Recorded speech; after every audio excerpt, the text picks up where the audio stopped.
Everybody, first of 7 interviews this week. My guest is the great Kai. I always am afraid of your last name, Kiriyama. Did I get that right? Yeah. KaiKiriyama is my guest. It's been a while since I've seen Kai, so I figure I'd come and say a quick hello. So how you doing, Kai? How's life treating you? I'm doing good. I'm a little tired today. I had a big day yesterday, and I am playing hooky from school to be here today. So, Hey, listen, I'm all for the hooky from school. I'm all for it. I think hooky is one of the great. I think hooky is one of the great like skills we all need at some point. I mean, I quit my day job like a year ago and yeah. just tried freelancing because I wanted to try it, and I've learned tons. Like I've learned an absolute ton. But man, days off are awesome sometimes. You just need to go, you know what? I don't need to do this today. Even if you do need to do this today, sometimes it's just right just to go, you know what? I can't do this like this anymore. Yeah. Sometimes you just need that day off. Yeah. And that sounds like it's what you needed. So what did you stream for 9 hours? Star Wars Jedi Academy. I hear that's a good game. I hear it's like a really good. What? The old one from, way back. It's okay. I'm old too. Like I'm playing Final Fantasy 13 right now. I mean that's an old game now. But I actually, you know what? It's one of it's the unloved Final Fantasy, I feel, and so I actually enjoy it because it's like it has everything a Final Fantasy game does have. Although I do agree with people, it should not have been called Final Fantasy. It's a good game. It's just the expectations with that name. It's not quite there, but it's still a very fun game, and it's still a neat battle system, and it still does some very cool stuff. You got to get the pulse. That's the only thing. That's the only thing about that game. But once you're there, you can do all kinds of crazy shit.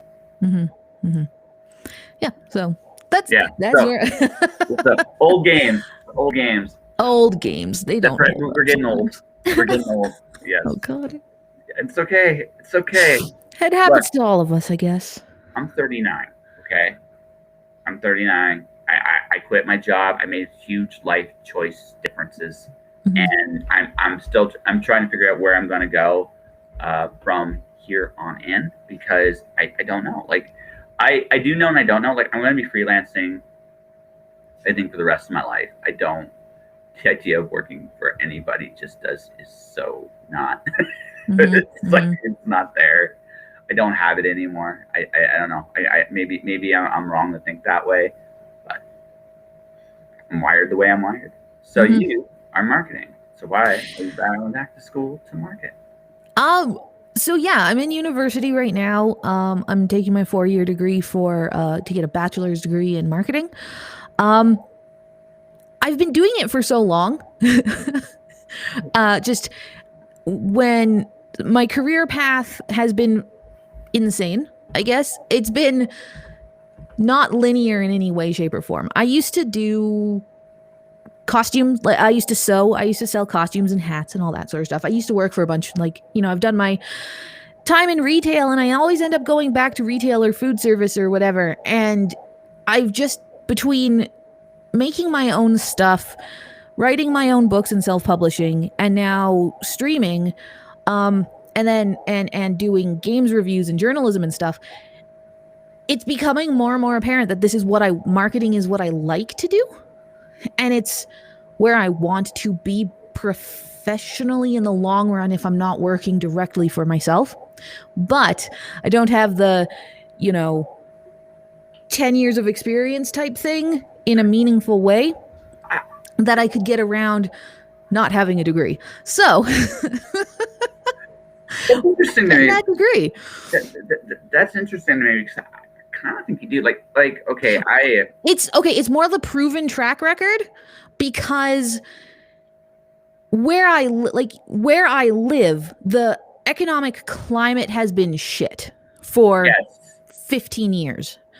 And so my cosplay business went under because I couldn't keep up with the costs associated with it, especially starting 15 years ago when we didn't have as much access to cheap storefront hosting and convention tables I couldn't travel to because it was prohibitively expensive for a small business or whatever down the road. And then the market got flooded with the stuff that I was making because it was trendy and there were lots of people doing it. And it just became not profitable to keep going. And then from there, I switched into self-publishing. And I was not able to build the audience that I wanted while I was super active in the publishing world. So like while I have experience, it's not that 10,000 followers in a month kind of experience that most businesses want to be like, proven track record, show me what you've done, show me your campaigns and show me how you've done this stuff. And I don't have that level of experience in order to, my opinion, bypass needing the degree. Plus having a degree that goes on my wall is going to be fun. It'll go on the, it'll go behind there, right? You know, so it'll be like, it's something that I should have done in 2016. You know, I should have been able to, I should have just said, screw it. I lost the job that I was working at. I was working in a kitchen and I have food allergies and they put all the stuff that I'm allergic to on the menu because they were changing the big menu. And I lost that job through no fault of my own. Because I don't want to die in the kitchen every night making shrimp. But like, I should have done it in 2016, but I didn't. And this year I just decided, you know what? I'm 34. I've had enough of this. I'm not going back to, I can't go back to retail. I can't. I'm physically, it's the same. Hello. How you doing? Nice to see you. No, I kind of get where you're at. Like I've been doing like my day job was warehousing for the longest time, and honestly, I could have if I was one of the fortunate few in the sense that when the end of the pandemic, I had wanted to stay with the company, I could have. But I've done it for 9 years. Like I did not want to do it for 10. I didn't want to do it for another 20. And it's interesting now because where I'm at, I'm in Windsor, Ontario right now, and it's all the stuff I wanted to avoid doing. It's all of it's there. And so like you come to this moment in your life where you just recognize like you got to change some stuff. Now, for me, I want to see how I would do as a freelancer. I built a following. I do have thousands of followers on Twitter and Facebook, and I'm almost at 1,000 followers on LinkedIn, which is weird because I never took that seriously, and suddenly I'm growing. Now I'm taking my YouTube and Twitch seriously, and that's been growing. It's been growing. Like I found, like for me, it was just constant content has always worked for me. People recognize what I'm going to do, and I'm just somewhat authentically myself. But I don't. I don't pause either. I keep going and I keep building on the momentum I'm building too. So it's one of those situations where. Like, I don't know, from a marketing standpoint, on one hand, I don't have a formal campaign. On the other hand, I mean, I nearly broke, like when my books were out, they were like number ones and like in the top 10s of their categories. They were in the top thousands in Canada and places I have marketed. So, I mean, I've seen success. I just don't know how that would, I don't know how that would measure up when I applied. It's like, do I have a year or 2 years of marketing experience, right? Or it depends. It depends on what you're looking at doing and what you're. Yeah. If you're looking at taking it to a professional level, they want very specific analytics that you can show. It's the same thing as if you're trying to promote yourself as a streamer or as a content creator or as a writer. You want to like. Or a YouTuber, like streaming wise, especially, you want to be able to walk up to somebody, like if you're trying to get like a free Steam key or something from a developer, you want to show up and be like, hey, here's my analytics. I have this many average viewers. I stream this much hours in a month or this much hours in a day or whatever. And you want to be able to be like this, and this. And then they look at it and go, okay, well, you've got a big enough following that I feel like we could reasonably give you a free key and eat that profit in the hopes that people out of your stream or whatever are going to go and buy the copy because buy their own copy because you're like, yeah, I'm playing this game and it's great and whatever. So it kind of depends what you're like. No, you know what I mean? It's a strange thing, right? Like how you define that experience. And I bring this back up to you full circle because, yeah, the degree is going to be nice, but my always dread, like for me, like it would be broadcasting because I have so much experience doing audio, video, and editing and content. My biggest worry when I do something like this is, am I going to go back to school and feel very frustrated that something I've been doing for years? Because that's what did me in college the first time. Because when I remember this, like it's ironically in Windsor, Ontario, I took my journalism course. They offered a Microsoft Office course. Mm-hmm. I felt so insulted that I was taking a Microsoft Office course in college, right? Because I had grown up doing this program in school. Why am I paying for this? Right? And that's right. That's kind of like that was always like that was part of my frustration with going to that college. Now maybe it was just the wrong college. Actually, looking back on it, I should have quit that college sooner than I did, like by far. I enjoy going to school to learn, but I also want to feel like I'm getting something new or I'm learning something new doing it. And that's always been like my fear. If I go broadcasting, I know the second, third, fourth years, I will learn new stuff. Yeah. Will that first year kill me?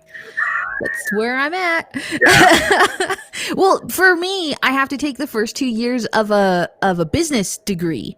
So it's not even, I'm not even doing marketing yet. I'm doing like admin stuff. So my one of my classes is management theory, and it's making me feel insane because I have 20 years of, retail and food service experience and management experience. And it's like nobody at the base level of like retail management subscribes to any of this theory that you're talking about. Nobody gets this level of training that you're talking about. And it's just like, I'm sitting here going, this could have solved so many problems. I've been abused by every single manager because managers in retail are sociopaths. No offense if you're a manager in retail, but most of them are sociopaths. But they have to be like yeah. Oh no, it's bad. So I'm taking this management course. I'm taking writing for organizations, which is basically teaching me how to do business emails, which again, as somebody who is a published author, as somebody who is a YouTuber and a streamer, it's like an office management experience. Like I have a college certificate thing for office management. I've been writing professional emails for more than 10 years. Should be easy marks, but to go through it, it's just like I'm gonna die. I want to die. No, that's it. Like that's the thing. Like it's a weird thing. It's a weird thing. And we live in this really. Yes, she does marketing. She's also a writer. She's also just an overall badass. That's why she's on the show. Oh, thank you. Yes. I'm tangled up in all my cords. Yes, I do marketing. I've been marketing for myself for almost 15 years, not quite. But I've marketed, I used to make costumes. I'm a published author, and now I do the stream stuff. I do podcasts, I do streaming, and I do YouTube stuff. So working all of that in, I've written business plans for other streamers. I've helped streamers figure out what they want to do with their like branding in their channels and how to incorporate that into their day-to-day. I've written business plans for other people. You could use my insight. No, like that's kind of like it. Like all of us could use her insight. That's why she's here. That's why she's here. I'll answer questions as much as I can if you want. I'm totally fine with that. We're having a conversation. Like I said, this is the cool thing about this is why I enjoy the stream. The streaming part of this is because when you see people giving comments here and like I said, it's always that fascinating because it changes the whole course of an interview too, which I think is always really, really fun. So like, no, we all could use our insight, but that like what we're talking about, it's like, so like you've been doing these, that's my point. Like you've been doing these campaigns, you've been building people, you can you have a track record, right? So it's interesting to me that's not your freelance path. No, like it's yes and no. Yeah. I would love to be able to share my insights and help people build their brand and stuff. And it's really funny because I have this massive, like, I know what I'm doing. I know how to market. I know how to take your stuff and build a campaign and make your thing. Do I apply it to myself? No. Why? Oh, yeah, because I'm lazy. No, I'm not lazy. I'm actually not. I have a very structured day. No, you don't understand. I just say I'm lazy. I'm lazy when it comes to promoting myself because I have that like imposter syndrome kind of thing. And I'm very much a perfectionist. So I will sit and learn. Like before I started marketing, before I started going to school for it, it took me 2 years of debating whether or not this is what I really wanted to do with my life. 2 years. I bought an ass ton of books. I have like 24 books on marketing, creating these campaigns, all this other sort of stuff. And you got a client right here. You got a client right here. See, I see. Yeah. You might have a client like literally right here on your lap. This is awesome. Well, maybe just you can find me. I'm KaiKiriyama everywhere, like on Twitter and stuff. That's where you can usually find me. Twitter, Twitch, Instagram, Patreon, all that sort of stuff. Yeah. KaiKiriyama is where I'm most active. I've mostly abandoned my writing account because I'm just like, I'm not writing novels. I'm doing games journalism and this content creation stuff because burnout is a bitch. And we'll get there. We'll get there. Like that's the thing. Like I think you coming on my show has already been a benefit for you. I just drummed you up business. Right. I'm just sitting here like I'm behind where I want to be in school because it's all correspondence, so it's work at your own pace kind of thing. And I'm just like, I should be taking 3 midterms next week, and I'm not ready for them yet, and I just want to kind of die. Like the one cool thing about this time is the interesting. I do avoid Facebook. Yes. No, avoiding Facebook. I'm in a weird spot. I've built my brand. Like I've hit a very wonderful point where I have nearly 2,000 Facebook followers. I have 5,000 Twitter. I have Twitch. I'm growing. Yeah, avoiding Facebook. I can understand it. Like I really can understand it. It's such a Facebook and Twitter are very interesting animals. I actually enjoy Twitter more, but I understand why people think they're toxic. I really, really do. I got to watch some insane back and forth between people about everything from masks to Donald Trump and everything in the middle. And I'm like, why are we doing this here? They don't even know our names. Why do we care? But that's the oh, cool. Yeah, she's cool. Like you'll find her. She's really, really cool. But like I'm in that weird space where I still need social media. Where I need to improve is actually building my own funnels better, because I feel like I have the following to really, really take advantage of it. And sometimes I just hit my 3-day high. Like I hit 500 downloads of my podcast in 3 days, which good for you. Yeah, that's not a big thing, but I mean, that's because I did a show and I made an ass of myself in front of people. I'm good at that, right? So I'm great at that, right? So that's why we're doing this show, right? But like I said, from a marketing standpoint, I think we all have those points. And where I'm going is we all have those points where we all kind of struggle promoting ourselves a little bit. Mm-hmm. What I've realized, and we were talking about this off the air, I look at marketing as storytelling, and I imagine myself as like a professional wrestler. Because if you that's a really good way to go about it, though. Like that is, it's fantastic, I like that. Right? You know something, brother? I have a podcast, brother, that my audience can follow, brother. You can just go to all the platforms and hit the subscribe button, brother. Brother, don't use the brother. Don't use the brother. But you need a persona to actually put yourself out there. And the fact of the matter is, if you look at the especially like the 1980s, early 1990s, like pro wrestling, that's what they did. That's their marketing. That was their whole deal the whole time. And the guys that were really, really good at it, understood what that was, made a killing. So that is actually one of the big things that when I'm talking with people, is figuring out what your persona or your brand is. And for me, I went with this, and I don't know exactly how it started, but it sort of became this incredibly cozy and wholesome overall feel. The books that I write are not terribly wholesome, but like when I started with the whole Twitch and YouTube stuff and games journalism, I don't play horror games. I don't play a lot of crazy violent. I say as I'm playing the Yakuza series for the first time, but like I built my entire brand when I started streaming. I was playing on a $300 laptop with no internet. Like my internet connection in the apartment I was living in was terrible.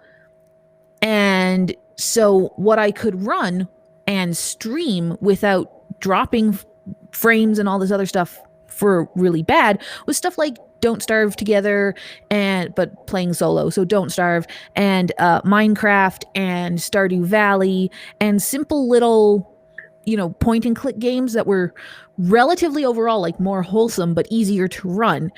And that sort of became we had always joked, like the community that I had built would joke, this is my wholesome Christian Minecraft stream before the meme came up. But like right as the meme was starting, we would be like, oh, so it's your wholesome Christian Minecraft stream. And then I would swear, and it's like not wholesome anymore. But that's where the brand came from, is just these cozy, and so many people would come by because it's like, hey, how's it going? Hope you're having a great night. Tell me about your day. We're just talking about stuff. We had nights, we still do have nights where we'll play The Sims 4 or Minecraft or something like that, and we'll talk about things. We'll talk about important things. We'll talk about mental health. We'll talk about how your day was going. We'll talk about, like we talk a lot about cooking and food because it's kind of like a universal language for everybody. Everybody eats, right? So we'll talk, and then it's like 3:00 in the morning. People are like, why are you making me so hungry? I'm like, go get a cookie. You have a bag of Oreos. Go get some Oreos. It's fine. But that's sort of where the brand took itself. And I really leaned into it, especially branching out more into doing things like this, appearing on podcasts. I'm on a podcast. I'm a regular guest on a podcast called Talking to Women About Video Games. And my theme song that was written for me literally starts out with, "We're getting cozy with kaiju." And so we talk about a lot of, what's the favorite game that you played from childhood? What's a game that still has all of this? Like, what's your favorite mechanic in a video game? That sort of stuff. We'll tell like little stories about whatever sort of nostalgic, cozy thing that I decide that we're talking about.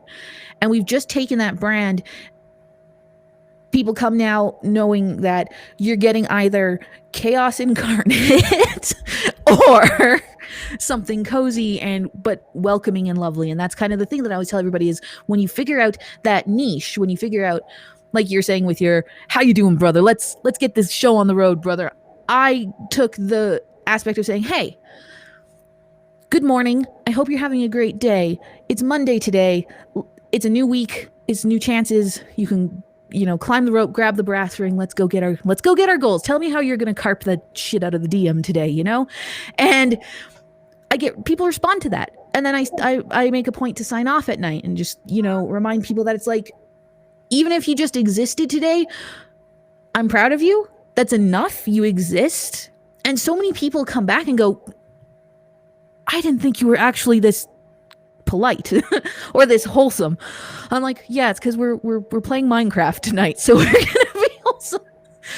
But like, it resonates when you get there and you can do something. And even if you're marketing yourself as a persona, if there is like even the smallest grain of truth to what you're doing, people are going to resonate with that. And that's like my biggest thing is don't build your brand on something that you can't sustain. So there's a lot to unpack here. So first, there's a lot to unpack there. Yeah, so let's start. I'm gonna start with the fun one. Minecraft. I actually follow a Minecraft stream. Her name is Miss Shigatsu. I'm gonna actually say a quick shout out to her. It is the wholesome Minecraft stream, right? It is totally is the wholesome Minecraft. Although it's more than that. She's very entertaining. The thing is, games like Minecraft and Stardew Valley on streams, you're not coming to watch them play the game so much. You're coming to the streamer, and the streamer is actually. I think Minecraft's like literally the perfect game to interact with an audience with. Because if I'm playing like Tales of Berseria, because I've done some game streams. I don't do many of them because it's not what I'm here to do. Right? I don't want people to get this idea that you're coming for the video games. If I ever decided to do a video game stream, I already know the games I would stream. Like I know what they would be. I know how I would do it. I have some plan. I've thought about marketing games, or how I would actually go about doing it, and what kind of games I resonate with. But, all of which to say is Minecraft is literally one of the best. I think it's one of the best games to stream, especially for anyone getting started, simply because it's one of those environments that people naturally just feel very, very welcoming. But the second thing I wanted to say is I am totally not surprised it fits you perfectly. I actually have had zero shock about this. I love Personas, like Kitsune and Reels. I love Persona. Persona 5 is one of my favorite games. Period. End of story. I would do it in a heartbeat. But getting started, and honestly, anyone that does the Persona games, they're great streams too. Like it would be 2 games. It'd be a card game, probably Shadowverse. You'd hear me scream. I'm actually good at that game, but I'm good enough to be good at it, and I could probably come up with a way to be interactive and fun on with Shadowverse. The other one would be the Tales games. I love the Tales games. They're fun. They're entertaining. They're fan RPGs, and I get to go nuts about them. But going back to something else you said, now here's the thing: I've never been anything but myself.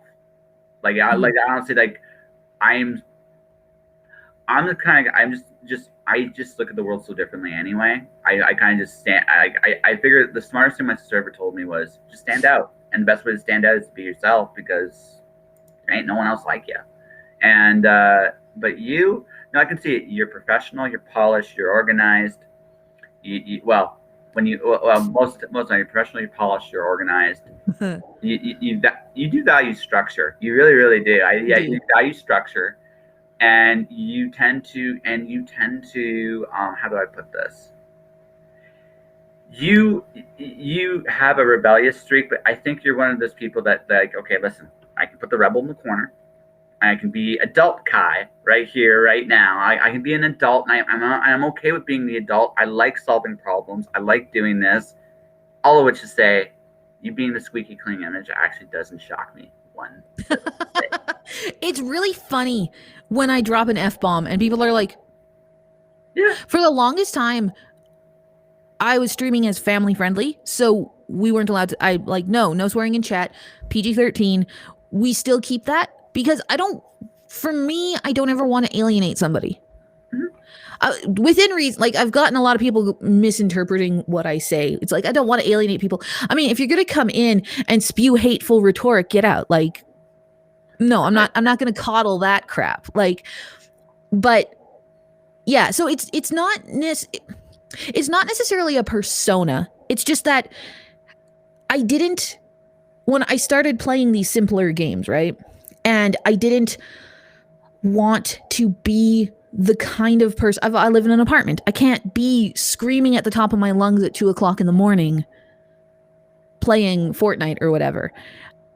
That's one. I'm just never going to play that kind of game. And I don't rage. I've never raged at games. So that's just not who I am. So the sweet, quiet, cozy, we joke around like ASMR sort of stuff. Yes, you mentioned it. Stardew Valley is her jam. Or at least was her jam. Still is. We still do like weekly or monthly Stardew streams. I've been making a point to play more games on my stream, like branch out a little bit more, and I'm getting a lot of good response for that. So we still get this like super wholesome, like, hey, you're important, I love you, and I hope you're having a great day. And then I'll be like playing Hades and I'll start swearing at these like, oh, you wretches, gonna kill all, why can't I do this? Zag, move faster. And like, it still works, but we'll be playing these games and having these like wholesome conversations. We'll be talking about, it's like, oh, I'm having a bad mental health day. It's like, hey, I'm sorry to hear that, as I'm like playing Yakuza and beating up people with a bicycle or whatever. It's just, it's like, you know what? Everybody has these bad days. Let's talk about this. What can we do to make your day suck less? Wait, hold on. Cutscene. We just all shut up for a minute. Okay, let's get back to this conversation. And it's something that resonates with a lot of people. And I'm seeing, like, I enjoy it personally. And the thing about adding, like, if you're gonna start a persona, if you're gonna from a marketing standpoint, I see in the chat we've got sweet psychotic fox persona. So if that's what you're gonna go with, you need to remember that you've just applied the word psychotic to your persona. That's going to be part of your branding. So now people are going to come in and like, what does the word psychotic emphasize? What does that, you know, when people see, oh, I'm psychotic, what do you think of? Like, most people think, you see crazy psychotic, you start thinking Loki, Joker, Thanos, you know, you start going to these not necessarily positive forces, or you start thinking about things like psychotic. Okay, so let's go with the fox persona. You start thinking sweet psychotic. Okay, so anime characters. So you're going to start thinking like, I'm drawing a blank on anime characters, but you start thinking about that sort of energy, and then people are going to start applying that to you. You go, okay, so this is now what your persona has become. This is what you are now going to be putting out there into the world. Can you keep that up for a stream? Like, can you keep that sort of persona and branding consistent across the board?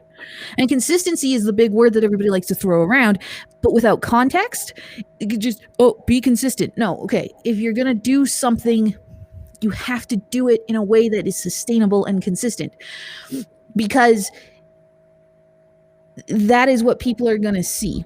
And if you do one day where you're like, ooh, I'm chaotic and psycho and whatever, haha, but then the next day you're like, hi, I'm demure and quiet and like, it's so nice to meet you. That inconsistency tends to attract two different people, right? Like, if you're out here juggling knives one day and like the next day you're doing cupcakes, you know, you're like making cupcakes, you're gonna not be able to, it's two completely different audiences without that underlying base. Yeah, you need, authenticity is huge. Like, you have to be authentic with who you are as a person and how you present yourself to the audience. Now, we all have bad days, but that all said, you try to do, you want to be 99 out of 100. You want to be that person, because if you can't, right? It's also something I've said in other things too. Like, one thing, the things I've learned too is sit there and analyze yourself. Okay, you say chaotic like a kitsune. Okay, let's go deeper. Are we talking like mischievous kitsune? Are we talking violent kitsune? Are we talking like, the more specific you can think about who you are as a person or as a persona or as an individual that's marketing a product, the more you narrow down. Well, first off, you filter out, I have chaotic energy. Chaotic energy is good, and chaos and being, but again, define that chaos a little bit. Like, define what you present yourself out as, because if you do that, it's something you can be very consistent with, then there you go. Mischievous can be fun. People, mischievous, there's a little innocence, there's a little bit of trouble. People can kind of relate to it, and again, troublemaker, like prankster. There's a very, again, you've narrowed it down. And when you've narrowed it down, you will find, like, again, you filter out people that aren't going to necessarily be into you. and you're going to find people that actually are, right? That's it. Myself, I'm a storyteller who loves also hearing stories. This is why I interview people, because everybody's got a different story and it's interesting, and we talk about some of the same. Sometimes the conversations are very similar, but it's also because there's certain like-minded people that come in and we have a conversation about it, right? That's marketing. Like, this isn't like everything we do to some degree is commercial about what we really do. It's interesting, isn't it?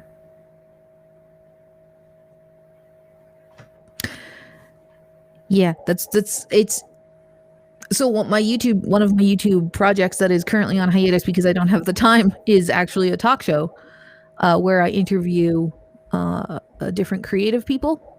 Mm-hmm. And it's called Creative Spark, so it's independent creators who do their own thing. And it's currently on hiatus because school is taking up all my time. School and streaming. I'm just like, I can't do everything. I have that bad habit of doing everything. Mm-hmm.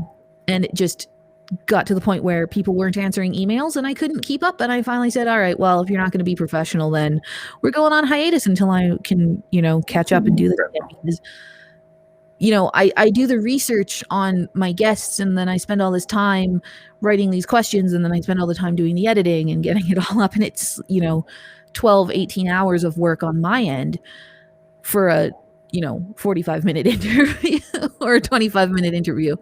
So it's just not temporarily on hiatus. But yeah, I really enjoy talking to people. And when I used to work for a comics review website, and my reviews are all still up, and I got to do a couple of interviews with some really impressive people that never got published. I discovered that is one of my passions, is putting a showcase on people who need that little push in their marketing to get a little bit of an audience kind of going. And that really kind of solidified my, marketing is what I definitely want to do.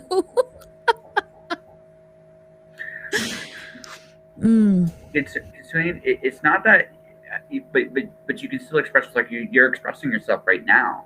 You can still do text interviews. You may not be able to do audio or even necessarily video recordings without help.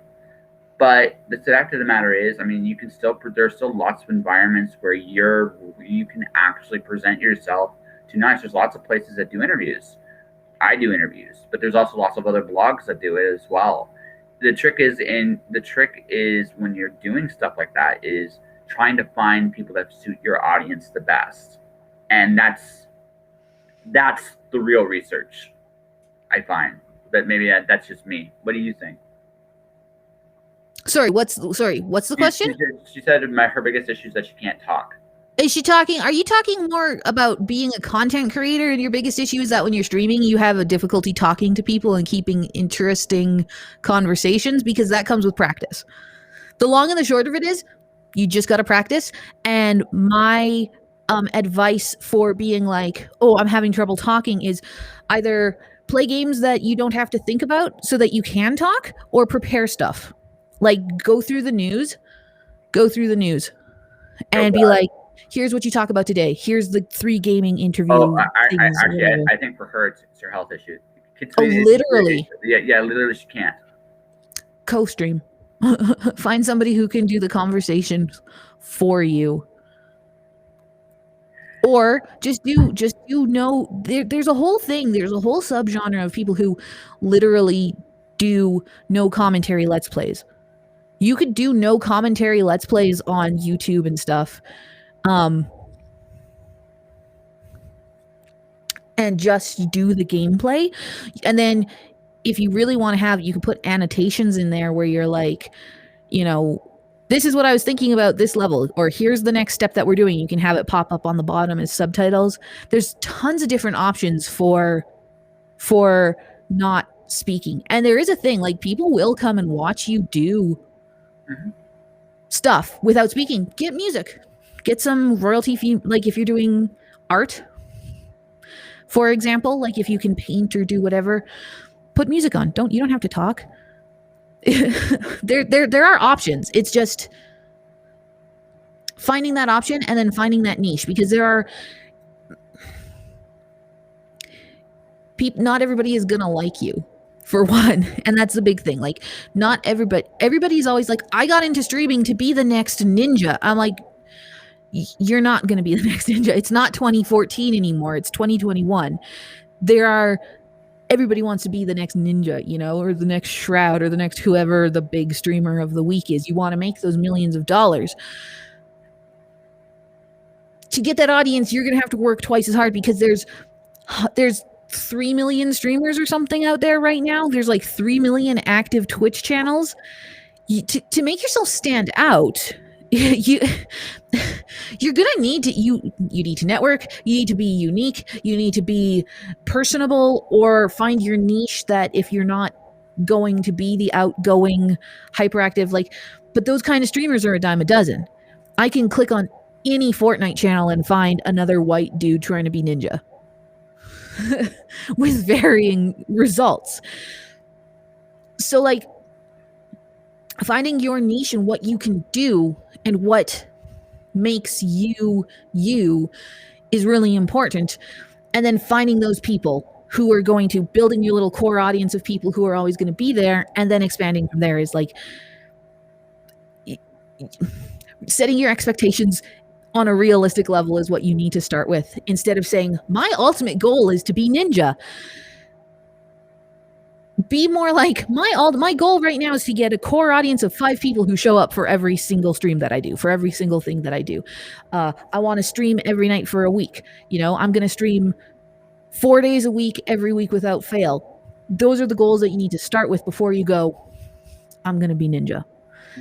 And figuring out where you want to be with that sort of stuff is the most important thing. And I think that's, so many people are like, I'm going to make this a living, and then quit their day job.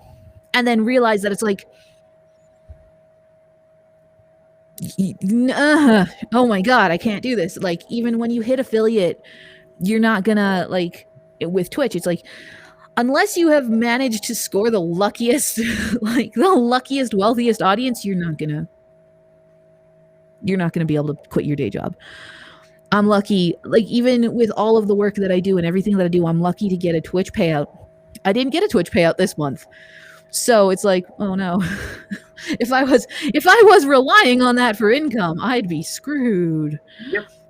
So yeah. I mean, even like we were talking earlier, like with me, like, I'm almost at the point where I can be an affiliate. I'm close, but I also know that that's just the beginning. It's not the end. Like, I'm, again, building my audience, getting people to regularly come to the stream, getting people to just chat and interact like you are doing right now. That's my goal. Because, again, eventually it's not an audience. It's building your audience of 100 to 1,000. Maybe I hit 10,000 people. It's possible. I think it's not an unrealistic number. But here's the thing: once you get to that point, once you do those things, I mean, the money doesn't come in quickly and right away. It comes in slowly. It's why also I'm seeking, like with my podcast, I seek sponsorships. It's why I'm seeking like I haven't quite figured out what to do with Patreon yet. I think Patreon is for me, for whatever reason, just doesn't work. But that's a hard one for me. But that's also because I also know this too. I only have so much bandwidth of where I can put content, and I think that what's ultimately happening there is I'm recognizing the fact that with Patreon, I got to figure out how to incorporate Patreon with the broadcasting stuff. I can't write there. For me, my writing is all pretty much either freelance stuff or my books. That's it. So the fun thing about Patreon, mine is all games journalism and reviews. It's also an aggregate of, like, all my YouTube videos get a link for when they go up, so that if you don't want to subscribe to my YouTube channel for whatever reason, you can click it. Nothing's behind a paywall, because I don't feel that paywalling a games review is good business practice. And I would rather people like me and want to support me in what I do. I've seen tons of stuff like, just set your Patreon at $1, and maybe once a month you can be like, because then people can support you more. They're just get $1, get access to everything. Maybe you do a behind the scenes thing once in a while, or you do one of the things I've seen that a lot of people do with podcast Patreons and stuff is they'll do like patrons get a chance to ask questions to your next guest. If you can plan it out far enough, it's like, hey, we've got a special guest coming on. It's XYZ person. Like maybe you get a comic artist or something, like maybe you get like Gail Simone or somebody to come on. I'm just throwing out random names. Or like Tom King, maybe you get really lucky and you have a bigger guest like that who can come on your show. And you go, all right, well, we're planning for this day to have this guest. Patrons get to ask a question. And the first, 10 questions or whatever, 10, we're going to pick the best 10 questions and you're going to get access. You're going to get this kind of perk. Yeah, I'm still working on my Patreon to I change it up every now and then to figure out what works. Well, I part of it, and I know this too. This is like I said, where I got to work on my funnels better too. It's being more active on some things, but I also realized like this for me is this is what I want to do. Like this is literally what I want to do. So this is what I always do. But I'm also I treat this like my job. But I also treat this. But I'm also being pretty real about this too. And it's like, what am I selling here? And what am I doing? I'm building an audience. That for me, that's sponsorships. That's my own products that I'm making and I'm building. That's probably where I'm going to do. That's probably where I'm going to do my best work. And just like, I just treat like this, like every day, this is marketing. Like, I mean, honestly, that's what this is. This is what this is. I am marketing myself out there so that people can see what I do. I always have links at the very end of all my episodes when you see them on my YouTube and my podcast. If you want to support me, you can do that. And I just watch it, and hopefully I'm watching it. And I've been watching my audience grow. Now I want, again, they say 1,000 people. I don't know if any of this are 1,000 people, but that's the thing, right? I've built a presence for myself. So now my challenge is, all right, monetizing it enough that this can be all I do. I think that is my goal. Now, that doesn't mean I'm going to make $1 million. I'd love to make $1 million, but that's kind of where I'm at. I think I got a lot of the basic fundamentals right. I'm consistent. I'm build. I am who I am. I'm authentic. I got a lot of the good fundamental building blocks right. Now I got to figure out how to scale it to the next level, which is actually one of the reasons why I'm on Twitch. And that's why I made the pivot from writing fiction and publishing my own work to YouTube and Twitch and whatever, all this other stuff that I'm doing, was for hopefully building that sustainability. But also I burned out, and burnout is like the worst.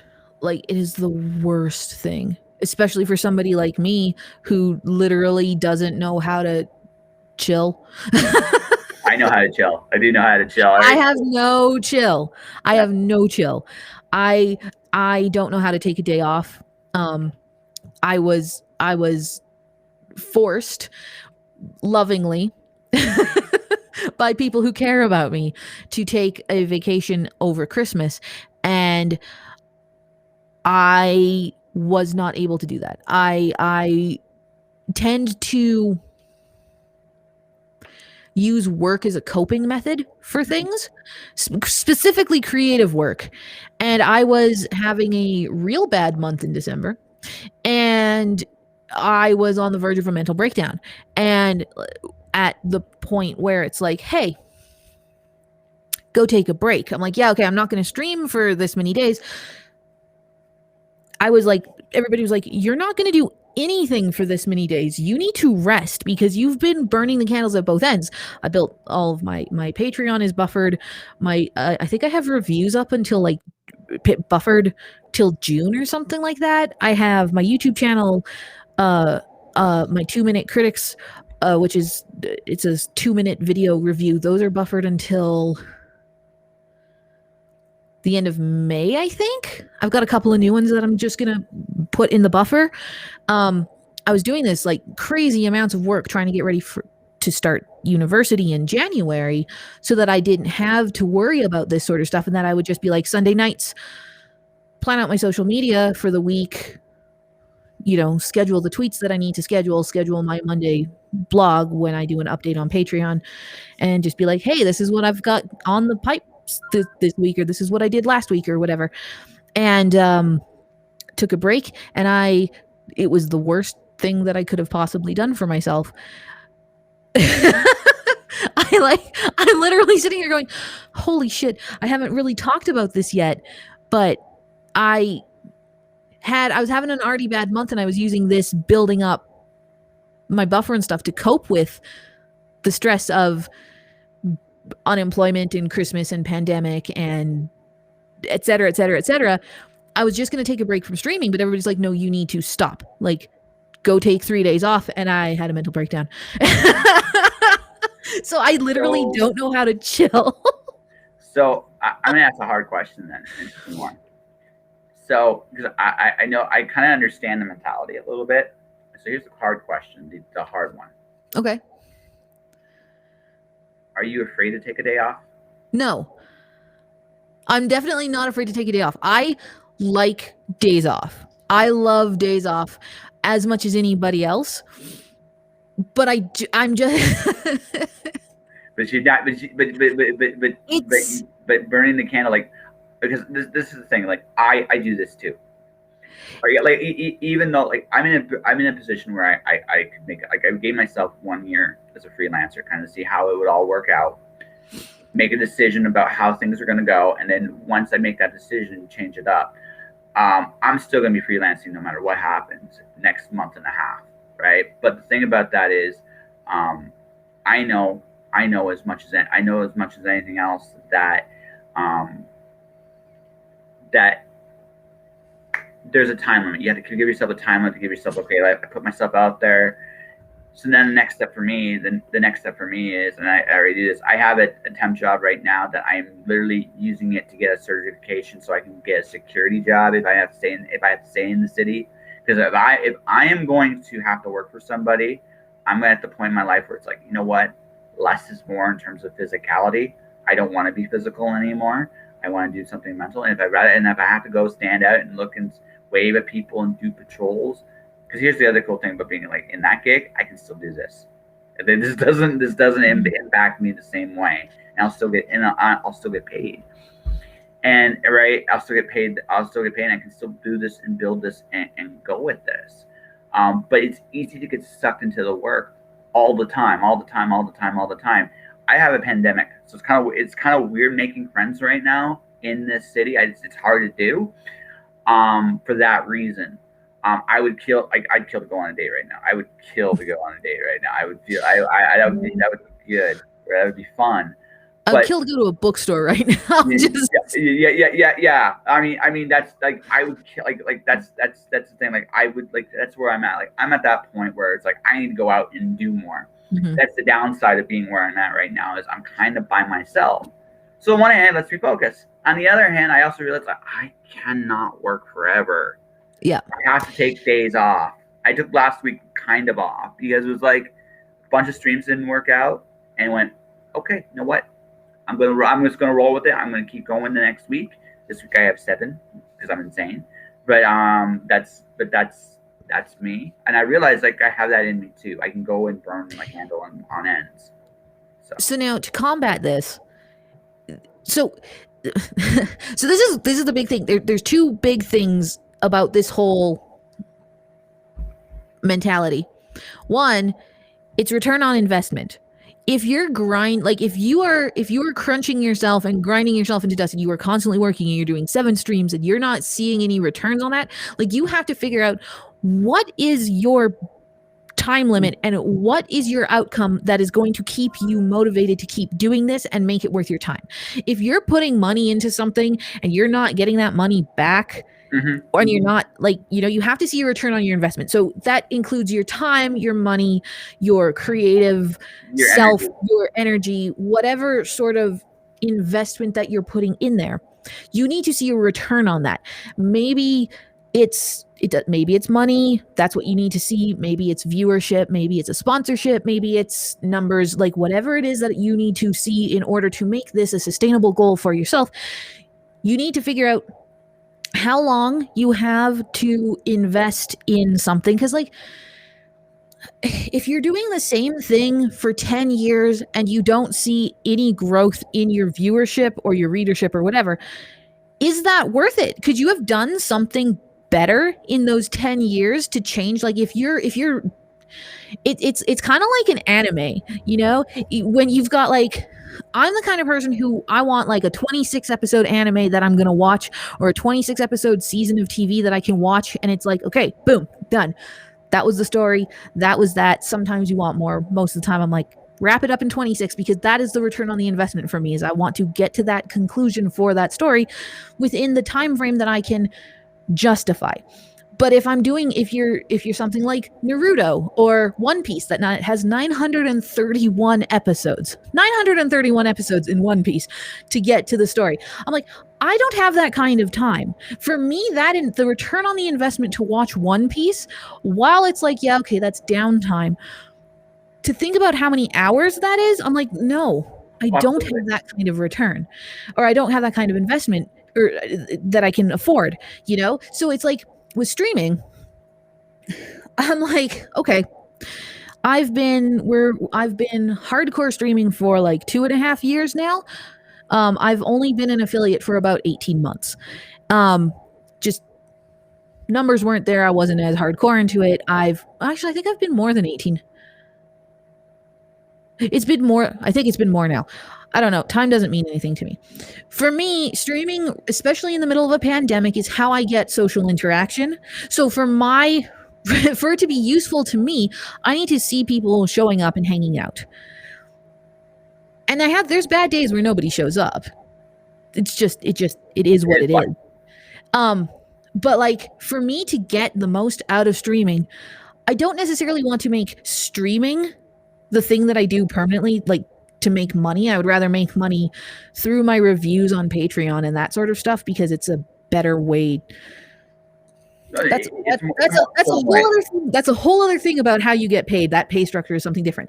But my return on investment is that it's like, if I can see, I would like to get Twitch partner one day. I would like to hit that level of prestige, but this isn't where I'm going to be forever. I know this isn't where I'm going to be forever. I'm eventually, like, I burned out on writing fiction, and so I pivoted to YouTube and Twitch in order to keep myself creative. So my return on investment for this is to build a community, make some friends, find some interesting opportunities to keep me creative while I work my way back into writing creatively, and doing my school for marketing to get into a community management position. So my return is, if I make some money, that's cool. I get a Twitch payout every couple of months, just because because of the pay scale. I get a Twitch payout every couple of months, and then just buy some more games so that I can keep doing reviews. For me, that's all it needs to be right now. And that's cool. For me, I literally started streaming on Twitch in November. Yeah. So I think I'm doing okay. But as far as the streaming goes, my ultimate goal with the podcast, ultimately for me, is I want to turn it into a talk show. And something I recognized and realized, I recognize this very early on in freelancing in general. We talked about niches earlier. We talked about I can do a lot of different things. I could voice audiobooks, but I could narrate. I can write books. I still write books. I write stories. I've been published. Got published in Anime Herald last year, right towards the end of the year, which was my first paid gig, which is yes, and more are coming. But what I've learned about this is, in this process, is you got to find what you really, really love to do, and that's kind of like, I know that this platform, Twitch, as a platform, I may only be here a limited amount. Actually, it doesn't matter what it is. I'm only going to be here a limited amount of time. That's actually probably the best philosophy I've had the whole time. You're here for what you're here for, however long you're here. What everybody gets out of it is completely, completely different, right? And as a result, the results vary. You can't, and to some degree, you can't really control the results. You can give yourself the best opportunity for success, but ultimately you can't control the result. That's just the way it is, right? but what you can do is while you're in this time, you can learn things, get things from it, create a community, create people, meet people, make possibilities, make good things happen in those moments. And then see where that all leads you. Because the one thing I also have learned about all doing all this, it all leads somewhere. Now my next step for me, I already know what I kind of want to do next, which is when I do get myself to a certain position, I'm gonna give myself one of those really like mystery machine vans, like those like the Scooby Doo style mystery machine vans. I'm gonna put a mattress in there. I take my computer with me, some books to read, and some stuff to draw because I draw on stream now too. I'm not gonna say I'm good at it, but I have a lot of fun, and I've had some pretty cool names come on the stream. But the thing about that, all of that is, I'm doing what I love to do. I'm watching it grow. It's great. Now, maybe is it growing as fast as I'd like? Well, no. But again, that's like anything else. Like some of us are very fortunate and get that opportunity immediately. Some of us have to build towards that. Inevitably speaking, like what I've noticed and what I've seen, just doing what I'm doing, right? I do it long enough. I'm good at it. I love what I'm doing. It's slowly it's contagious. My audience has grown. Like every way I've done it, my audience has grown. I'm just active. I post. I constantly do things, and a following ensues. And in spite of everything, and maybe I don't make a dime doing this. Who knows? But in the time I'm here, I'm growing, and it will lead me to the next step, whatever that is, and I'll still be growing. So the other thing I was going to say is not just that's a really good mindset. And this ties into the next thing that I was going to say is if that's what your mindset wants to be for this, that's going to carry you. Mm-hmm. So the two things that I found is that having that return on investment and knowing what it is that you want to get out of it and what the return needs to be for you to sustain what you're doing, that's really important. The other thing that you need is your mindset. And this contributed to this was a massive contributor. I can't talk anymore. I talked for 9 hours yesterday. My brain doesn't work. One of the biggest things that drove my burnout in writing, I haven't, like I said, I can't write books right now. Creative writing fills me with dread. Like I am in actual burnout. I tried to write a couple of pages the other day for a fiction thing that I was working on. I was going to do a fiction YouTube thing, and I started crying. I started having a mental breakdown because I am so burned out on fiction. And this is my big thing that I preach to everybody trying to make their way in a creative field, is that grind culture mindset is the most toxic and dangerous thing. And it is preached constantly to content creators of all kinds. YouTubers, streamers, writers, comic book artists, everything. Everybody keeps saying, oh, if you're not grinding, you're not growing. I'm not going to swear. You swear. It's all good. Screw that. Destroy that mindset. That is a one-way trip to burnout. And when you burn out, it's been 4 years since I've written fiction. Ooh, 4 years. Chatted, actually. Huh? Since the last time we really chatted. Yeah.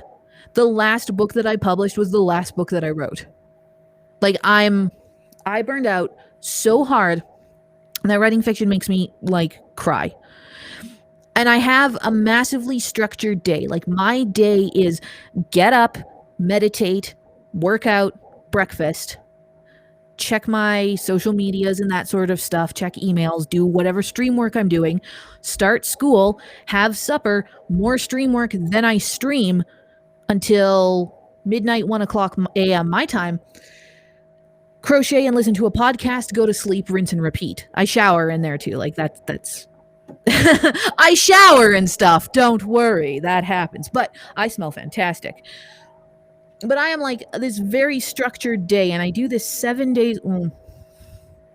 I do it 7 days a week. I do take 1 day off from schoolwork to reset my brain because it makes me cry. But I try to take like Saturdays off, spend time with my roommate. I do my chores, and I will play video games for myself or whatever. But the thing about grind is that everybody preaches it. Oh, you have to write every day. Oh, if you don't stream consistently, you're not a streamer. Oh, if you don't do this, blah, blah, blah, you have to do it every day. If you're not, it's like you always see on Twitter or whatever, you see these like big name streamers who seem to have infinite amounts of money and don't actually do anything. They're like, it's 3 a.m. Who's up to grind right now? It's like, what is wrong with you?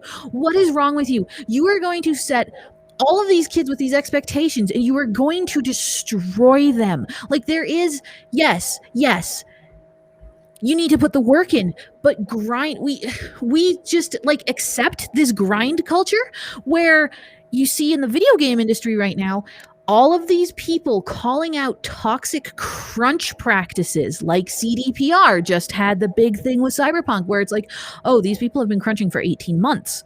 They don't have time. They're like, there was a big expose like a year and a half ago or 2 years ago now on BioWare, where people are having mental breakdowns because they're being forced to crunch unreasonable hours. They're sleeping at their office. They're not seeing their family. They're working 17, 18, 20-hour days. People are burning out. Rockstar came up with this stuff too. People are getting like burned out on this stuff, and we call it out in a professional setting, but we don't call it out when grind culture is the exact same thing, except you're not getting paid. You're not getting paid to do this. The people who are like at BioWare, they're not getting compensated enough. I don't think they're being paid enough to grind for 20 hours a day. Like that's crap. That's crap. But I mean, when you apply that, we will call that out and yet turn around and be like, well, if you want to be a streamer, you have to be grinding. You have to be on 24/7. You don't get to sleep. Even when you're sleeping, you better have some scheduled tweets and get all this crap going. Like, you know what I mean? Come on, man. If you're not up at 5 o'clock in the morning, you don't want it bad enough. I want it bad enough. Like, shit, man. The amount of work that I put in behind the scenes and everything, yeah, I want it. But I cannot afford to get up at 5 o'clock in the morning when I've been up till 3 in the morning trying to, keep myself sane, doing schoolwork, working a full-time job, all of this other stuff. Grind is just as toxic as crunch. And everybody preaches this. And that is the best way to like destroy yourself. And I don't understand it. So breaking that mindset of crunch, of grind, like I don't grind. I don't grind. I have a structured day. And yeah, it's like very structured.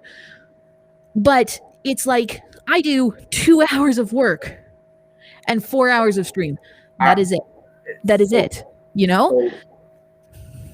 Okay, so crazy. Going back to something I said earlier.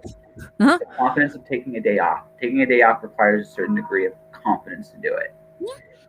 What has happened? This goes back. Oh shit! At least 50 years. At least, probably longer. So I'm in Windsor. Cool thing about Windsor is I look at this as in a very different light this time around, and I feel like my dad does. So I'm house sitting right now, which gives me the luxury of not needing to make a ton of money to get by, which is great for the short term. Now, again, when I get to next month, that mentality changes just a touch. But here's the thing. I already know this too. I learned this with my last job. Because again, same thing. You can grind. You can put all these hours in. You can get paid this much money. What I noticed with everybody that does that kind of thing, we'll talk about the really successful people in a bit, because there's an insanity to what they do, but also I understand it. But with most people, there comes a point. Most people don't think in terms of their time, or their energy, or their place in there. Like, you put yourself into a place, doesn't matter what it is, whether it's a factory job, whether it's a fast food place, whether it's writing, whether it's acting, it doesn't matter whether you're in a court of law. There is a degree, like, we have to get into the, there's work required to get it done.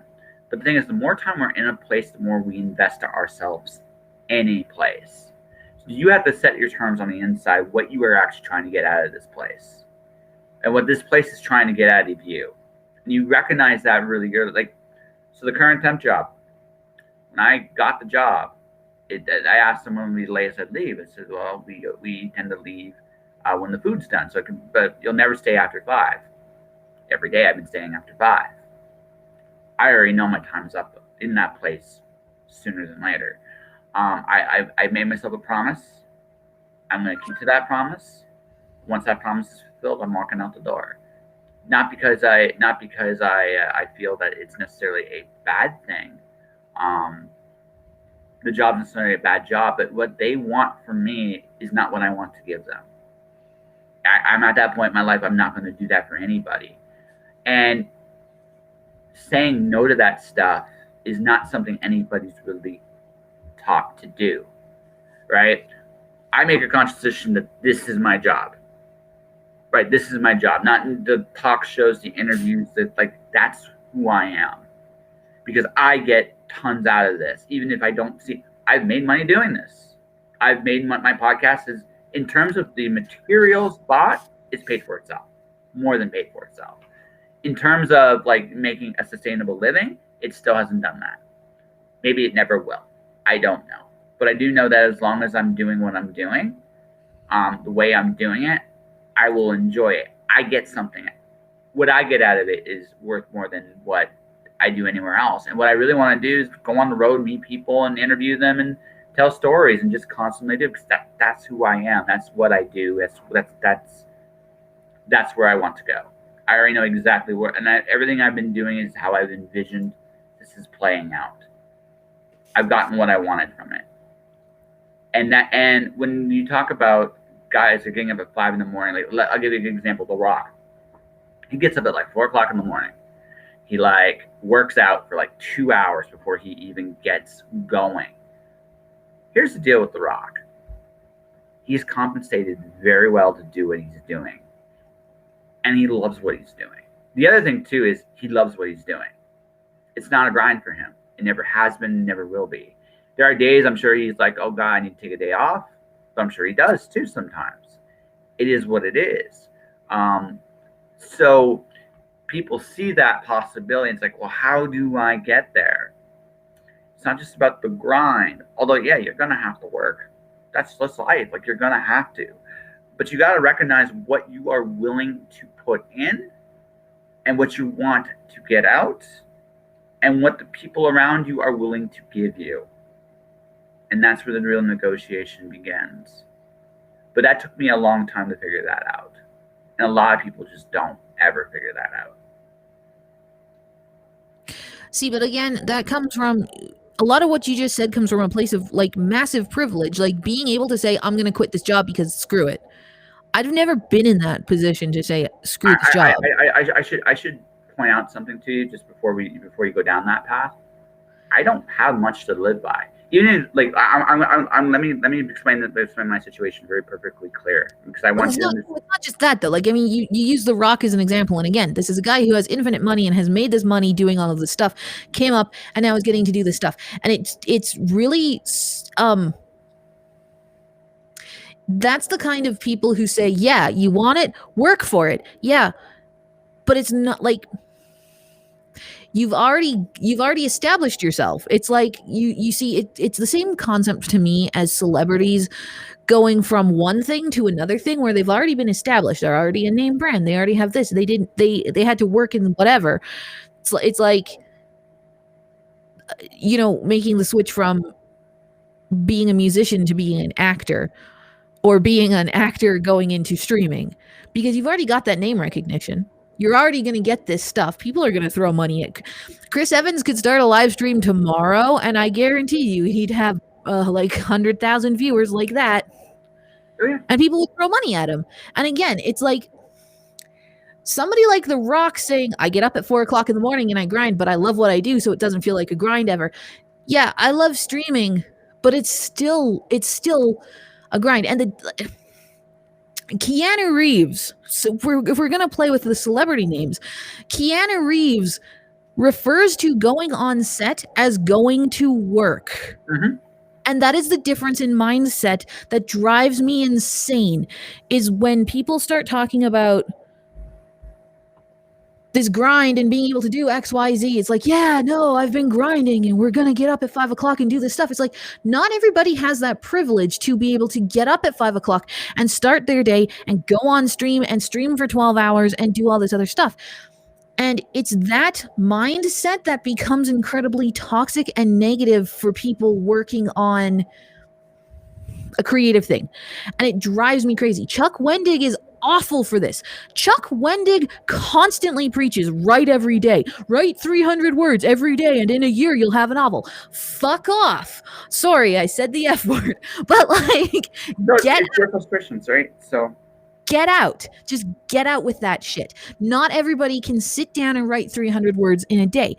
Maybe you have kids. Maybe you have a baby. Maybe you have a job and you go to school and you work 3 jobs to pay your bills. I don't have time to write 300 words a day. That doesn't make me any less of a writer. You know? So it's I don't stream every day. I stream Monday, Tuesday, Wednesday, Thursday. Sometimes I will stream Friday if I have enough time in my week. I do not stream on weekends. I streamed yesterday because it's a tradition to stream on Valentine's Day and do a big marathon. But I do not stream on weekends. I do not stream 7 days a week. I do not I plan my social media content out so that I'm not doom scrolling constantly because I know what my time is worth. And I know that sure, grind, network, talk to people. I will spend time talking and networking with people and stuff, but I don't stream every day. That doesn't make me not a streamer. I don't consider myself a writer right now because I don't write every day. I don't write fiction. I haven't written a word of fiction in 4 years. I write reviews in game journalism. I consider myself more of a journalist than a novelist right now. But I don't it's okay. It's work. It's couple things. Nuts. Couple things. Right? Couple things. So I'm going to say something that's probably going to piss you off at first. But I want you to hear me out. I want you to hear me out. I just want you to hear me out before you do it. Okay? Before you do it.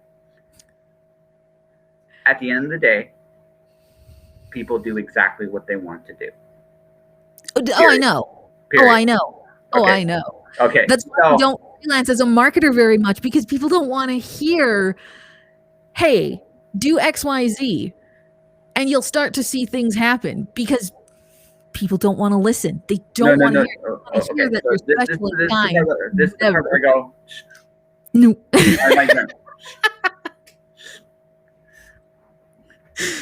Don't shush me.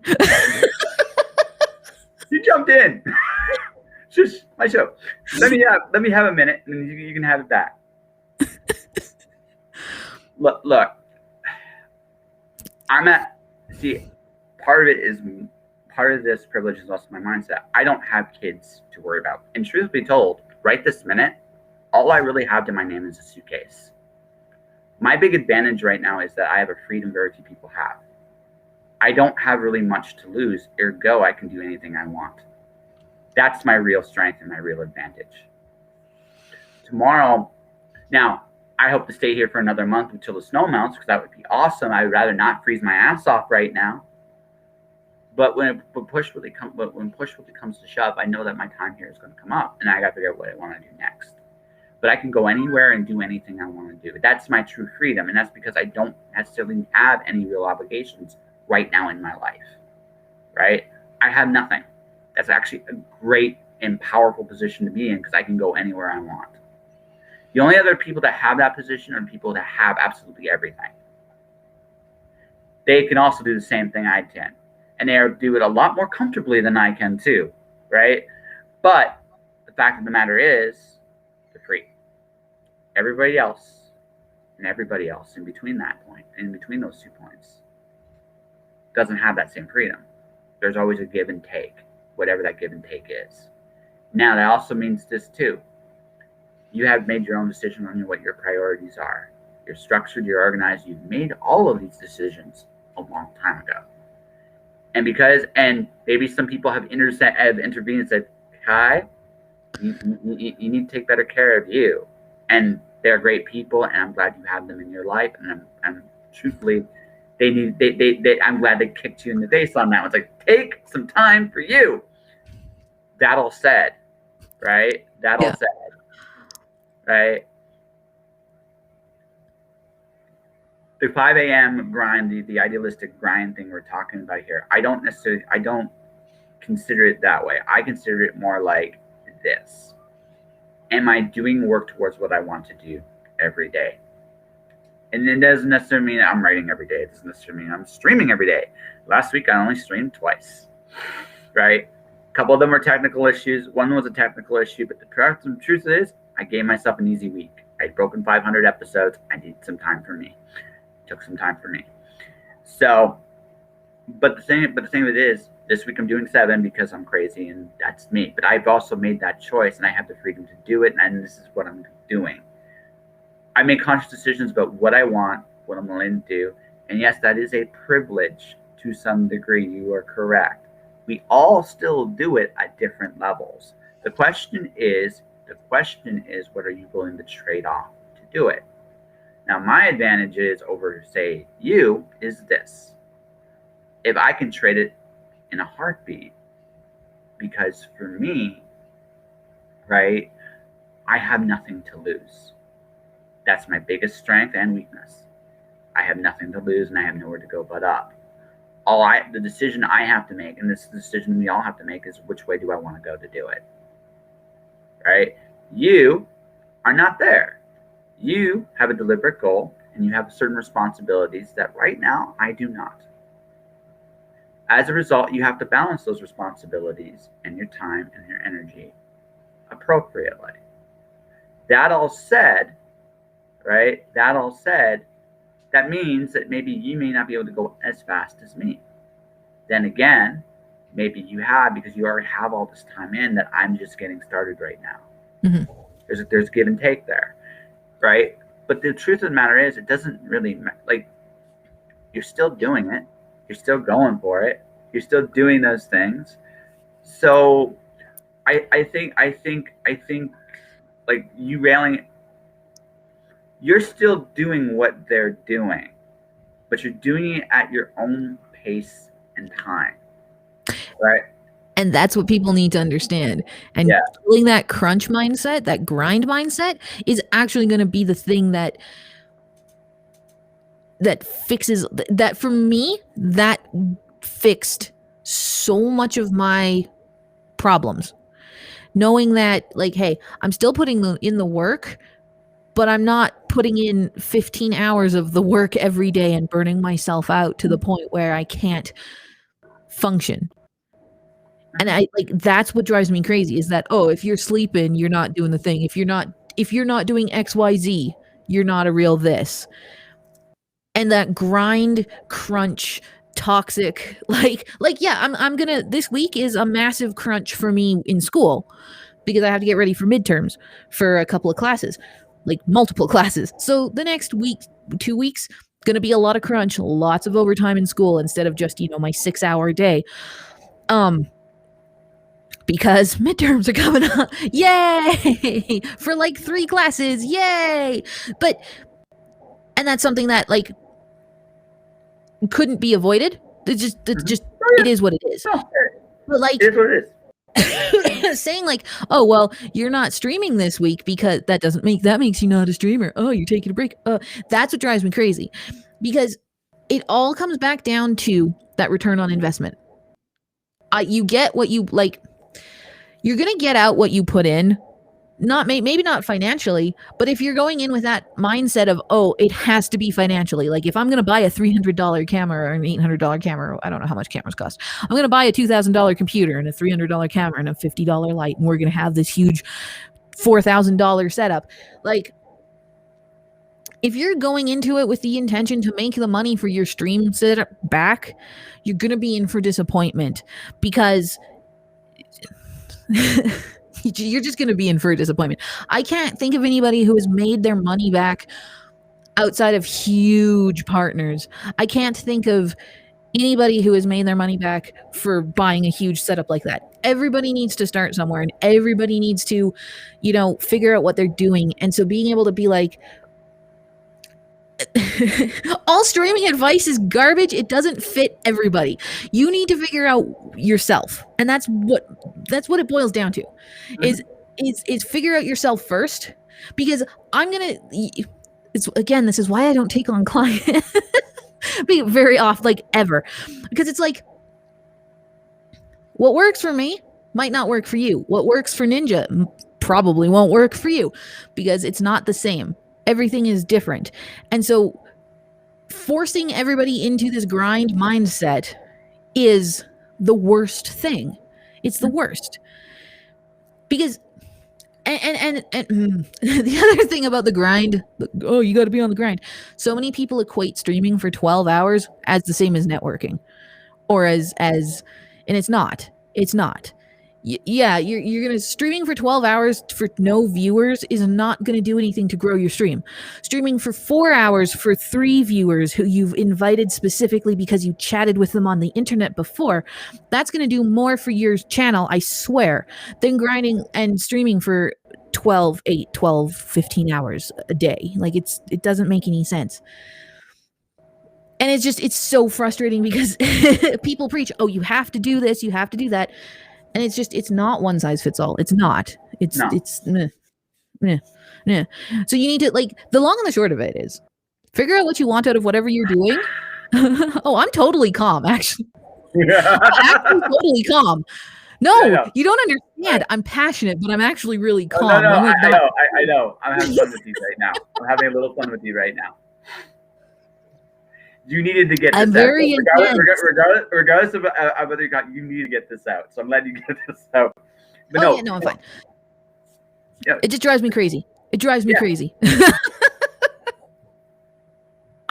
No, like I learned this, like, again, I grew up here, and I grew up like in Ontario, and people kill themselves for nothing. Yeah. Like when you sit there and think about like the American dream, ultimately, like the whole American dream concept, it's insane. Because honestly, okay, why would I want a house that costs $400,000 when my wage at best is barely covers getting by? That's insane. Here's another insanity. Why would I get a car, have kids, do anything? Because I have such honestly, that's probably the other big thing. I'm such indebted servitude. Just the fact I had to pay to get educated. So basically, I'm glorified slave labor because everything I'm making has to pay back all my debt just so I had the opportunity and privilege to work with you. You ever have that moment? You ever have that moment where you're just like, man, I've been angry for so long. And you're just like, what radicalized you? And I'm just like, growing up in the 90s. No, I understand. Excuse me, the education system is flawed. But yeah. No, like you look at how, like, the one thing about the last year, it's reaffirmed to me 2 really interesting things. Our system's incredibly fragile, and by and large, we have no idea what to do about it. Yeah. So that's where we're at. So I've made the decision that, and again, I'm free to do this because I got nothing to lose. I'm just going to do what I want for the rest of my life. Fuck it. I don't care. You guys want to tell me the right way, wrong? You know what? I'm going to travel the country. I'm going to interview great people. I'm going to, maybe pump gas, maybe do security. Maybe I'll get paid to do what I'm doing. I don't care. And that is such a liberating thing because I'm never, you know what? Maybe for the rest of my life, my thing's going to be a van, and like I'll be fishing like in the sea, and maybe at that point a whale will swallow me. I'll be washed up to another shore somewhere. Who knows? I don't know. All I do know is this: life's short. There's lots of possibilities in life. I'm going to go explore each and every one of them this year. I no longer give a shit. And frankly, that's where I'm at. I'm going to do what I want, and I'll flip burgers. I don't care. I'll be retail. I don't care. Do note that eventually I am going to toss those jobs like a rubber because they don't mean a damn to me. And it's not because I don't appreciate the work. It's not the work. It's the fact that no matter what I do in this environment, whether I am in sales, in marketing, and writing, it doesn't matter. I'm never going to be appreciated for what I do for this place. It's not designed to be appreciated. I'm designed to take what I can and go. That's not a system worth living in. So I know this. And on that terribly down note. No. But I know this. No, I see. I'm well aware of the game. I'm well aware of the game I'm playing. You have to be aware of the game you're playing. Doesn't matter what it is. You have to be aware. This is the way the game's rigged. So, you know what? Once you understand that, though, you can do what you want. And that's a glorious thing because what can someone do to me? Right? That's the position I'm in right now. I'm the man with nothing. Right? And that's the thing. If someone actually has something that's working for something and wants something, they have a completely different mindset.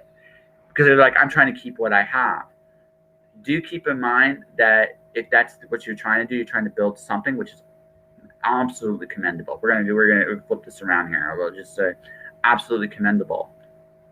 Make sure it's what you want, what you really, really, really, really want, because doing what you're supposed to is fulfilling a different kind of want than maybe you want. We're all ruled on some level by what we want. The question is, do we consciously know it, or don't we know it? Right? Are we ruled by trying to impress everybody else? In which case, maybe we do certain things a certain way. Are we ruled by what we actually really want? Just what all we really want? Maybe. But like I said, we have to make these decisions for ourselves and then apply them in everything we do in our lives. Whether we're marketing, whether we're writing, it doesn't matter. Now, I want to live a creative life the rest of my life. I'm going to try to make a living with my creativity. Now, maybe I succeed, maybe I fail. I don't know. But at this point in my life, I'm at that point where it's like, I don't really want to do anything else. So I got to really see and find out. Does that all make sense? Mm-hmm.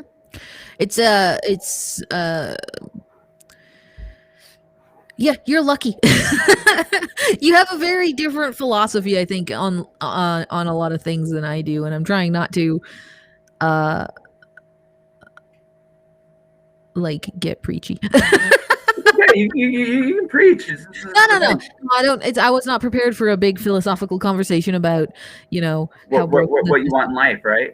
Yeah. Yeah, no, but I mean but again, but we like. I mean, anyone's choices. Sorry, right? I'm not knocking anyone's choices. Oh no. Do what you want. Like, absolutely do what you want, but just understand what you're getting into is kind of the basics. And then figuring out how to do the best things for you from a marketing standpoint so that you can be the most productive. And that's why grind culture, in my opinion, is so toxic, because it is not one size fits all. You can work for 15 hours a day and never see a stitch of growth. Or maybe you get lucky and you're putting those 15 hours a day in and you see stuff. But when I see guys, and there are names that I could name, but I don't want to because, that's rude. Yeah. But when you see these certain like YouTubers or Twitch guys who just came out of nowhere and seem to have infinite amounts of money to just throw at random. It's like there's a certain genre of YouTubers who are millionaires for some reason, and it's like, yeah, we bought $200,000 worth of McDonald's, and here's what happened. And people watch this shit. You're like,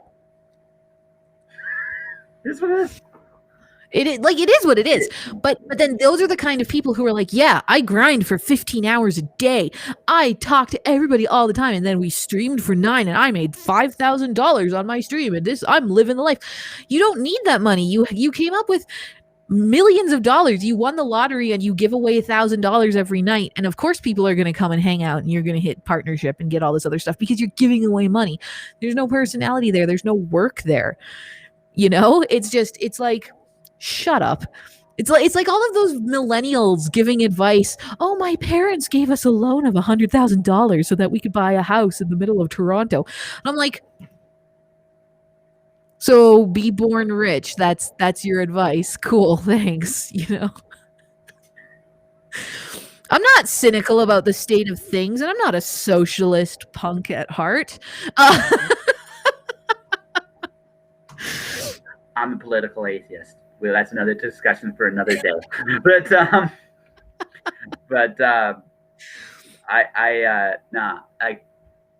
is what it is. Like I said, I've had my ass kicked hard because of that. I kind of look at life very, very differently than a lot of people do. I honestly think it's probably a set me free. Now, there are some downsides to it. I know what they are, but that all said, if you're comfortable and happy, good for you. Exactly. Like I said, a date once in a while would be nice, but again, pandemic. I miss human contact. Yeah, that would be great. I'm an extrovert.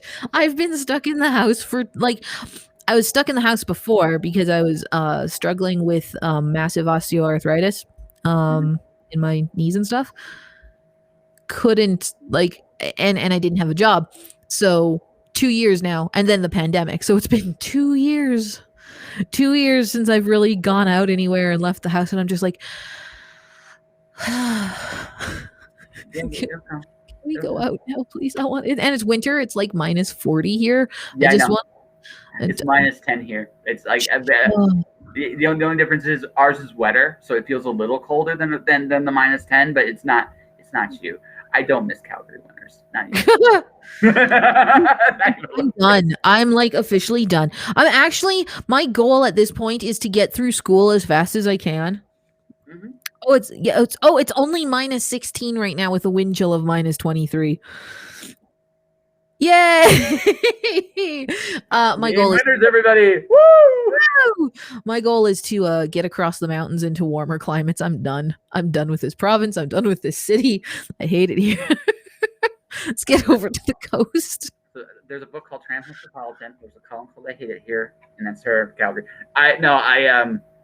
We could talk about Calgary for another hour. I think. Oh, you want to see me get angry? Let's talk about Calgary. Big hug. So I bailed Calgary a year ago. See, I was originally going to go to Vancouver to try to get into the film industry. Mm-hmm. Like that's what I was going to do, and the pandemic happened. Right place, wrong time. Because I was literally about to quit. I had been quietly taking courses to get myself ready to go into the film industry. Like I took the film course, I took the art stuff. I was quietly just building myself up. I was going to give it another month, maybe month and a half.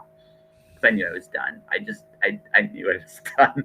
I had piles of money set. I was like, I don't care anymore. And then the pandemic hit, and it's like, well. So the only thing that really terrified me about the whole thing, and this is the only thing that actually still terrifies me, to be perfectly honest with you, about the whole thing, was the simple fact that I was in Vancouver, my family was here, and I was like, would I see them again? When would I see them again, if ever? And that actually broke me down for a minute. It's like, oh shit. So I need to go back home. It's been fun, but yeah, like I still can't wait for spring. Spring, I'm going to be in such a different place, and I'm just like, I'm not going to complain about the weather. I swear I am making a public promise. I am not going to complain about. I mean, you'll get the like, oh my God, it's 35 degrees out. I'm dying. But that'll be it, because I'm not going to forget that we just had like 2 weeks of the coldest winter we've had in a couple of years. And I'm just like, no, I'm not going to complain about the summer. I'm going to build a garden out back. I'm going to go outside. I'm going to take my laptop. I'm going to take my tablet and go do notes on the patio out back. Cuz I'll still be in school in the summer. Cuz I started a winter semester. So, you know. Fair enough. I think Summer Dreams is a good way to wrap this conversation up. Yeah. So from me to you, when the time is right, I hope you write again. Good luck with school. Thank you. Good luck with absolutely everything you're doing. It was a pleasure having this conversation. I hope it pleasantly surprised you. You know. I thank you for inviting me back. I was surprised to, just get the invite just in general, because I kind of disappeared from the internet on the accounts where most people find me. I'm now KaiKiriyama everywhere else. I don't use the writing stuff because I'm not active. So I always keep in touch. And hey, like I said, I have a talk show, and there's always interesting people, and you're an interesting person. And I met you years ago at When Words Collide, and it's been interesting to see where our paths have gone. So why don't you plug your stream, your channel, if nothing else, right now, how people can find you there, so I can also hit the follow button. That is kind of cool. I'll bug you and I'll make an ass of myself in front of your stream all the time. I promise. Sounds good. Yeah. So you can find me everywhere as Kaiju Kiriyama. That is KAIJU KIRIYAMA. You can find me on Twitter, Twitch, Instagram, and Patreon, where you can access all the stuff that I read and record. Yep. Yep, that is it. Correct. There. So twitch.tv/KaijuKiriyama, patreon.com/KaijuKiriyama. You can read my games reviews and check out the YouTube channels. I don't have a personalized link on YouTube yet. I need 100 followers or 100 subscribers.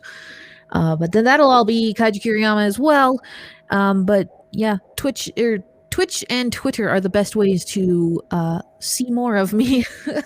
And then again, with the Patreon, nothing is behind a paywall. So you can all just go check that stuff out.